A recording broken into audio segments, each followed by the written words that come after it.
And Chandrababu Naidu గారు నియోజకవర్గాలు తిరుగుతున్నారు కదా! ఆ నియోజకవర్గం 2 డేస్ ఏదైతే ఉందో దాన్ని తిరుగుతా ఉన్నారు కదా! చాలా స్పందన అయితే బాగానే ఉందనుకుంటాను. మరి అది తెలిసి ముందే దాన్ని సెట్ చేస్తారేంటో గానీ చంద్రబాబు నాయుడు గారు అడగటము, వాళ్ళు సమాధానాలు చెప్పడము, ఇంతకుముందు గవర్నమెంట్ ఎలా ఉంది, మా గవర్నమెంట్ ఎలా ఉంది అని అడగటం, ఆయన చెప్పడము. సరే మంచి పరిణామం. ఒక నాయకుడు సీఎం స్థాయిలో ఉన్న వ్యక్తి అలా చిన్న విలేజ్‌కెళ్ళి అడగటం అంటే మంచిదే, తప్పులేదు. ఖచ్చితంగా ప్రజలు అక్కడికి వెళ్ళిన తర్వాత తెలుసుకుంటారు కదా! ఎవరో ఒకళ్ళు ఉంటారు కదా! కొంచెం నిజం చెప్పేవాళ్ళు ఎవరో ఒకళ్ళు ఉంటారు కాబట్టి అలాంటి నిజాలు తెలుస్తాయి కాబట్టి మంచి విషయం. గ్రౌండ్ స్టేటస్ తెలియకనే మన జగన్మోహన్ రెడ్డి ఓడిపోవడం చూసాం మనం. ఎందుకంటే గ్రౌండ్ స్టేటస్ చాలా ముఖ్యం. గ్రౌండ్ నేతలు లేక అక్కడున్న లోకల్ నేతలు కూడా చాలా ముఖ్యం.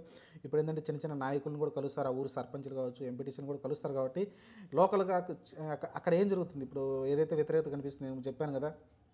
తల్లికి వందనం కావచ్చు, రైతు భరోసా కావచ్చు, ఇవి ఏదేదో మహిళలకి 1500 కావచ్చు, వీళ్ళు ఏదైతే వేయట్లేదో దానివల్ల వ్యతిరేకత వస్తుందని అయితే వాళ్ళైతే చెప్తారు ఖచ్చితంగా. సర్పంచులు కావచ్చు, ఎంపీటీసీలు, జెడ్పీటీసీలు వాళ్ళైతే చెప్తారు. చెప్పినప్పుడు ఆయన మైండ్‌లో పెట్టుకుంటారు. మైండ్‌లో పెట్టుకుని ఇది చేయకపోతే మనం నెక్స్ట్ గెలవడం కష్టమవుతుందని ఆయన మైండ్‌లోకి వస్తుంది కాబట్టి ఇంప్లిమెంట్ చేసే అవకాశం ఉంటుంది. ఇలా గ్రౌండ్ లెవెల్‌కి ఆలోచిస్తేనే మనం పైనుండి అమరావతిలో కూర్చొని చూస్తే మొత్తం పరిపాలన బాగానే ఉంది, ప్రజలందరూ సంతోషంగా ఉన్నారని అయితే అనిపిస్తూ ఉంటుంది.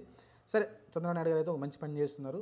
చూద్దాం మరి ఇది ఎంతవరకు ముందుకెళ్తుంది అనేది. ప్రస్తుతానికి తర్వాత మళ్ళీ విదేశీ పర్యటన కూడా ఏదో ఉన్నట్టుంది. ప్రస్తుతానికైతే అక్కడైతే స్టే చేస్తున్నారు ఆయన. స్టే చేసి అన్ని విషయాలు అయితే తెలుసుకుంటున్నారు. ఒక మంచి పరిణామం. చంద్రబాబు నాయుడు చేసేది ఖచ్చితంగా మంచి పరిణామం. మరి దీనిపైన మీ కామెంట్లు అయితే పెట్టండి. ఆయన మాట్లాడుతున్నారు, అలానే ప్రజలు కూడా వాళ్ళ సమాధానాలు అయితే చెప్తున్నారు. వాటిపైన అయితే మీ కామెంట్ అయితే పెట్టండి. అవి నిజాలా అబద్ధాలని.